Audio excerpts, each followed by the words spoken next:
Vamos de palavra de Deus nesta segunda-feira, Jeremias 21. Se quiser comentar como está na sua cidade, aqui está um calor bem assíduo, bem forte, mano. Um calor de verão aqui em Joinville, Santa Catarina. Conta como é que está a sua cidade aí. Se está quente, qual região que você está. Vamos fazer o primeiro versículo ao 10º, do primeiro ao 10º de Jeremias 21, ok? Eu estou fazendo, já fiz Isaías, estou fazendo Jeremias. E já fiz o 20º, agora vou começar o 21º, que contém, vamos ver quantos versículos contém. É pequeno, possui 14 versículos, é isso mesmo? 14 versículos.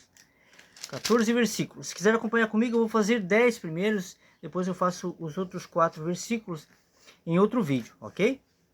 Eu tô olhando aqui porque tem a gatinha pequena, do casal de gatinho, e o ventilador tá no chão, por conta do calor, né? E também pernilongo, que tem bastante. Aí na sua cidade tem que cuidar com o pernilongo, né? Os pernilongos aí trazem doença. Tem que cuidar para não pegar doença com pernilongos. Então, o ventilador está no chão e eu estou cuidando para eles não virem aqui, eles são muito curiosos, né? E daí a Fia, que já tem 5 aninhos, né, Fia? A Fia já não brinca mais tanto assim igual eles e nem é curiosa tanto assim. Vamos lá, vamos falar de Deus, ok? Primeiro versículo de Jeremias 21, fala assim: a palavra que veio a Jeremias da parte do Senhor, quando o rei Zedequias lhe enviou a Passur, filho de Malquias, e a Sofonias, filho de Maaseias, o sacerdote, dizendo, segundo versículo agora: pergunta agora por nós ao Senhor, por que Nabucodonosor, rei da Babilônia, guerreia contra nós. Bem pode ser que o Senhor opere conosco segundo todas as suas maravilhas e o faça retirar-se de nós. O terceiro versículo fala assim: então Jeremias lhe disse: assim direis a Zedequias. O quarto versículo: assim diz o Senhor, o Deus de Israel: eis que virarei contra vós as armas de guerra que estão nas vossas mãos, com que vós pelejais contra o rei da Babilônia, e contra os caldeus, que vos têm cercado. O quinto versículo, tá no quarto ainda, né? No quarto versículo: tem cercado fora dos muros, e ajuntá-los-ei no meio dessa cidade. Você acredita que os pernilongos estão me picando e vencendo o ventilador? Não é normal isso, né? Parecendo mutação genética. Estão biônicos. Mas é incrível, mas está acontecendo mesmo. Vamos lá. Fora dos muros, e ajuntá-los-ei no meio desta cidade. O quinto versículo agora sim. E eu pelejarei contra vós com mão estendida, e com braço forte, e com ira, e com indignação, e com grande furor. Sexto versículo: e ferirei os habitantes dessa cidade, assim os homens como os animais, de grande pestilência morrerão.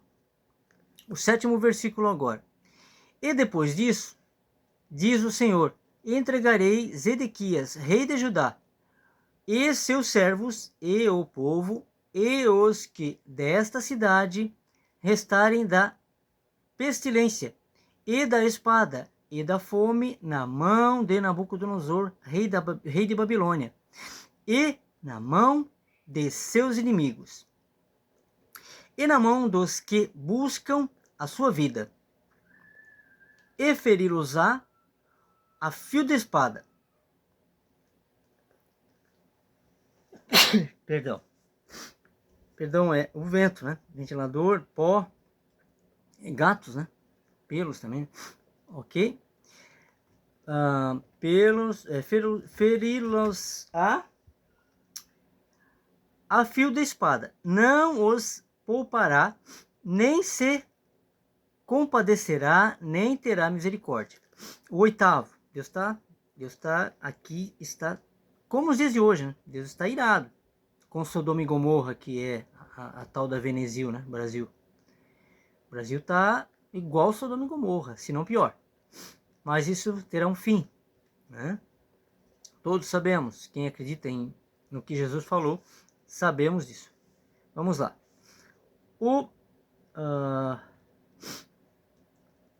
Eu estou no... Vamos ver aqui agora o 7º versículo. E depois disso, diz o Senhor, entregareis Zedequias a Judá, rei de Judá, e seus servos e o povo, e os desta cidade restarem da pestilência, e da espada, e da fome, na mão de Nabucodonosor, rei da Babilônia, e na mão dos seus inimigos, e na mão dos que buscam a sua vida, e feri-los-á a fio de espada. Não os poupará, nem se compadecerá, nem terá misericórdia. O 8º versículo agora.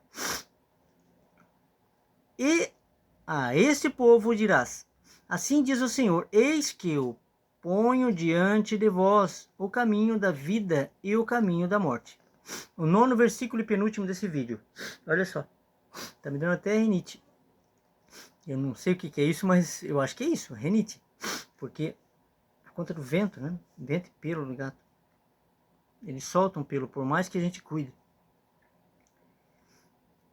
O 9º, né?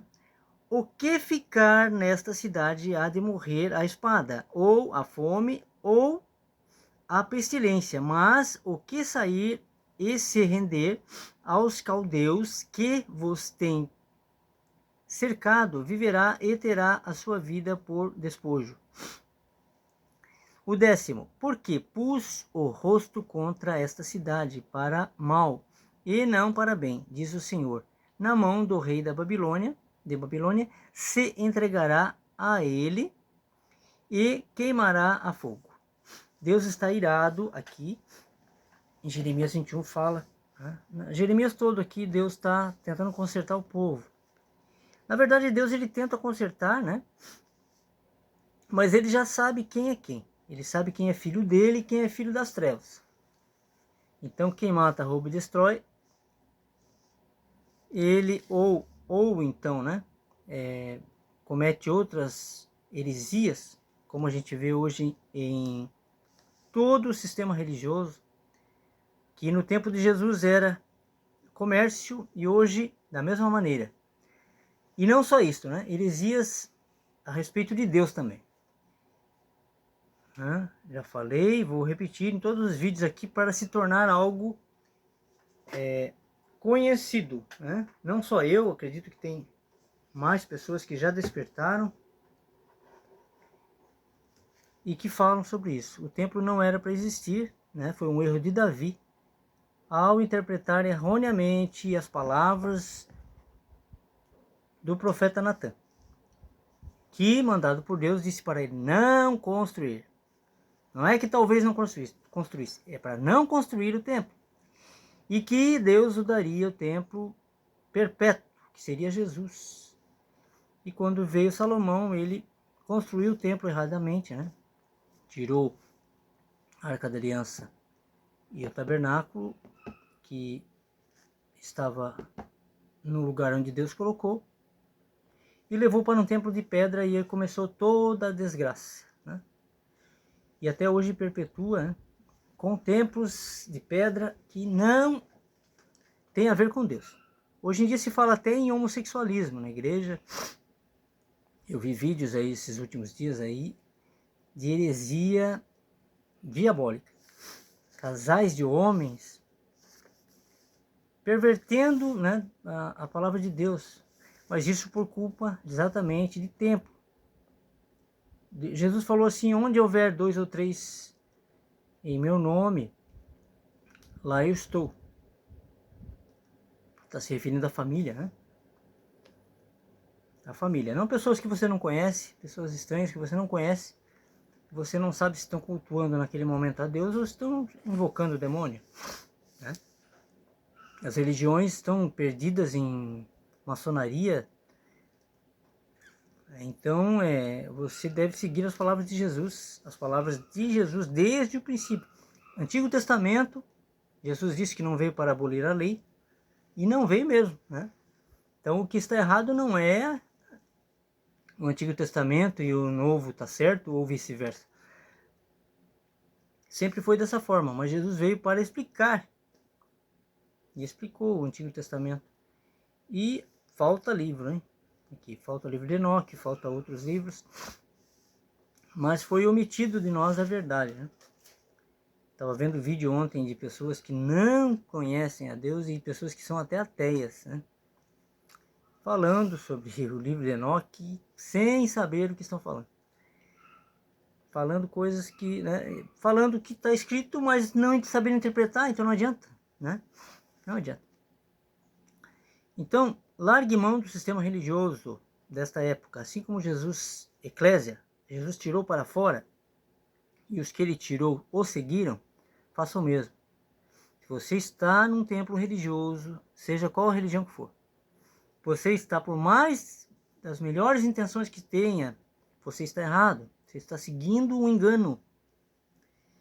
E é preciso um despertar na alma, é preciso despertar para isso, para a verdade. Jesus foi perseguido exatamente por isso. Por falar que o templo não era para existir, por falar que veio acabar com o templo, por falar para a mulher samaritana no poço que é para adorar em espírito e verdade em qualquer lugar que esteja, e por falar para os escribas e fariseus que Deus está dentro de nós, para dizer que ele era o templo, para dizer, por dizer, né, que ele era o templo foi morto, por dizer que ele, o povo, né, falar a verdade, de que Deus não está em qualquer outro lugar que não seja dentro de nós. Ele disse, pessoas dirão, ele aqui, ele ali, mas não acredite. Né? Ele está dentro de nós. Ele falou, Jesus, eu vou, mas meu Espírito ficará com vocês. Ele enviou o Espírito Santo para abrigar em nós. Então é preciso tomar posse disso. Se você não tomar posse disso, você está negando a Jesus. Ok? Essa é a verdadeira negação. Então, quando você vai num templo, eles te falam assim, a gente faz a ceia. Mentira, isso aí não deve acontecer. É um engano. Jesus fez a última ceia. Eles fazem lá um ritual, que é com pão e vinho, por não entender a explicação de Jesus na última ceia. Jesus fez a última ceia para tentar botar na mente das pessoas o espiritual. Pegou o físico, que é o pão, pegou o vinho, que é o físico, a água, e explicou o espiritual com o alimento, com o físico. A palavra, o pão da vida, né? As palavras que ele deixou, todos os ensinamentos. E enfim, né? É preciso conhecer a verdade para a verdade libertar, senão fica difícil, né? Mas isso quem convence é o Espírito. Se o Espírito Santo colocar um vídeo desses para você e você ignorar, daí fica difícil, né? É verdade, ok? Aí vem na mente, né? Já veio na minha assim, mas a tradição, todas as pessoas, todas não, a maioria das pessoas vão em templo, em cultura. A maioria das pessoas pensa assim, a maioria das pessoas mataram Jesus, exatamente por isso. Então, ou você serve a Deus, ou você serve ao homem. Ou você confia no homem, ou você confia em Deus. Então, peça para o Espírito Santo, não seja guiado, nem acredite em mim. Acredite na palavra, vai lá na palavra, leia Atos 17, 24, leia a carta de Hebreus, e depois tire a sua conclusão. Peça para o Espírito Santo te revelar. Entendeu? Leia a palavra. Seja guiado pelo Espírito Santo. Pela palavra. Ok? E não chame ninguém de pai nessa terra. Jesus falou isso. Essas palavras são de Jesus. Ele disse, não chame de ninguém de pai nessa terra. Nem de pai, nem de pastor, nem de padre, nem de papa, nem de mestre. Pois só há um Deus que está nos céus. E dentro de nós. Ok? Fique com essa palavra. Logo eu volto com mais uns versículos últimos de Jeremias 21. Fiquem com Deus.